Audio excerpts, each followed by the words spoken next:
Hey everybody, John Proulx here. You know, a lot of students ask me what my process is when I sit down to play a song. And I thought I would take this song, a beautiful song, one of my favorites, Over the Rainbow. And without any preconceived arrangement of how I'm going to do it, I'm just going to play the tune, and then afterwards I'll talk about some of the different techniques that I used, both in the way I approach the melody, the chord changes, and the solo. That's coming up next.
Let me break it down what I did here. So first of all, when you're playing a ballad, what I like to do the first time is to play it out of time, which is called rubato.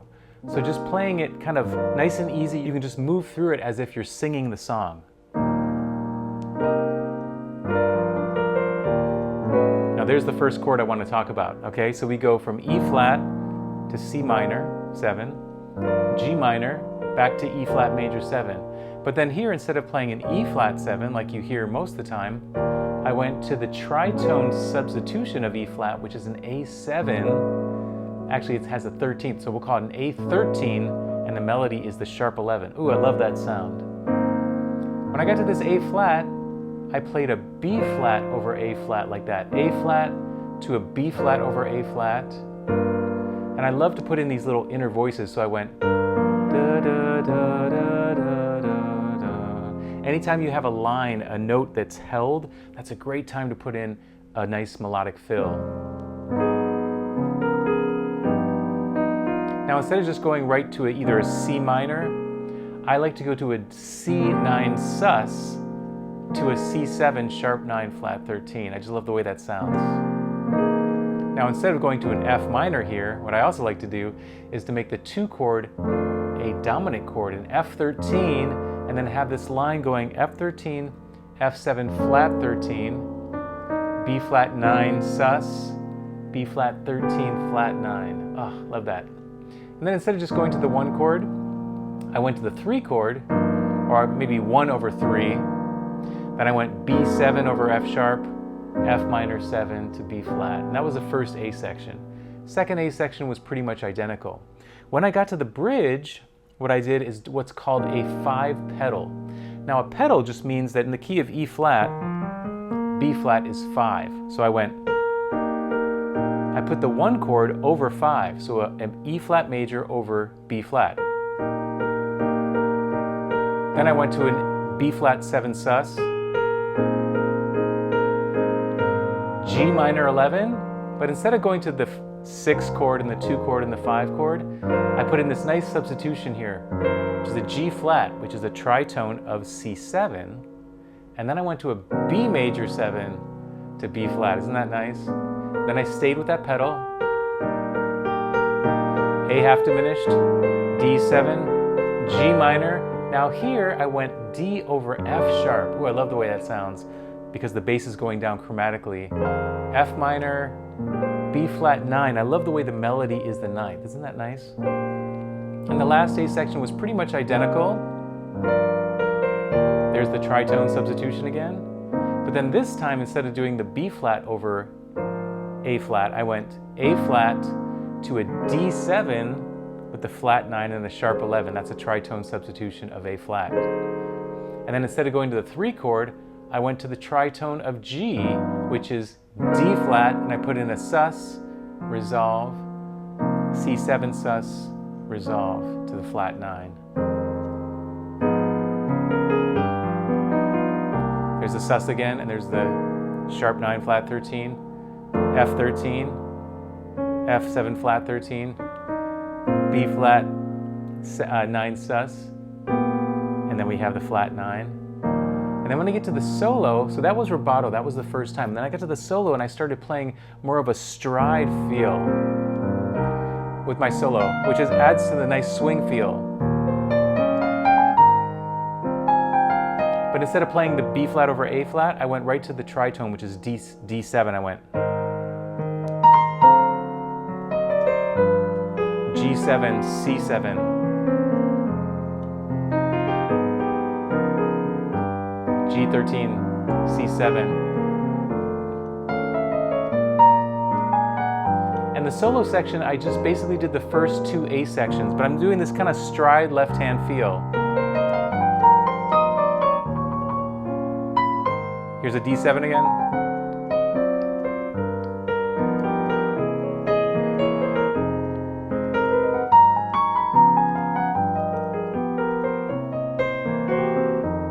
A little bluesy.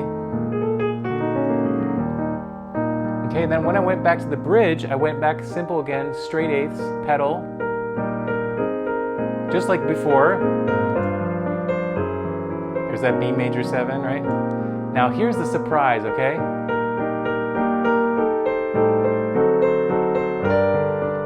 Now check this out. Instead of going to the 1 chord here, which you expect it to go here, right? I did a substitution. I went to A half diminished. Ooh, I love that. A half diminished to a D13 flat 9 that takes you to the G minor. It's really just a 2-5-1 of G minor, but I like to do that the last time as a surprise. There's that A7 again, tritone, D7 tritone.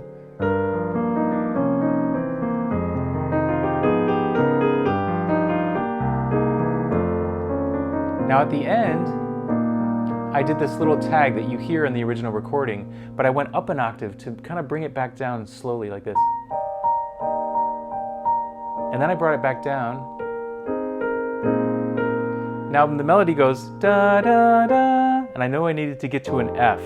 So I started here and went G7 with a flat 9, and then a G flat 7 to an F13. And I did a little arpeggiation, went up to a B flat 13 flat 9, and the very end I did what's called a tritone down, which is starting on the A half diminished, and then I went, I think, A flat diminished, G minor, F sharp diminished, F minor 7, B flat, and then instead of just ending on the 1 at the very end, I went to a D flat, and then a D7, and then finally ended on the E flat major. So there's a bunch of cool things in there. And I know I kind of went through it quickly here, but there's so many beautiful things in that song. And I hope you were able to get something out of this today. And I just love to share this harmony and all the different options that you can use on this great ballad. So if you can take a few of the things I talked about today and try to incorporate them in your own songs, that would be awesome, all right? Until the next time, we'll see you soon. Thanks everyone, bye-bye. Hey, thanks for watching, and if you enjoyed the lesson, please let me know in the comments. Also, be sure to check out pianowithjonny.com. We have over 1,000 step-by-step lessons for all playing levels where you'll learn your favorite songs, styles, and how to improvise at the piano. Thanks for watching, and I'll see you in the next one.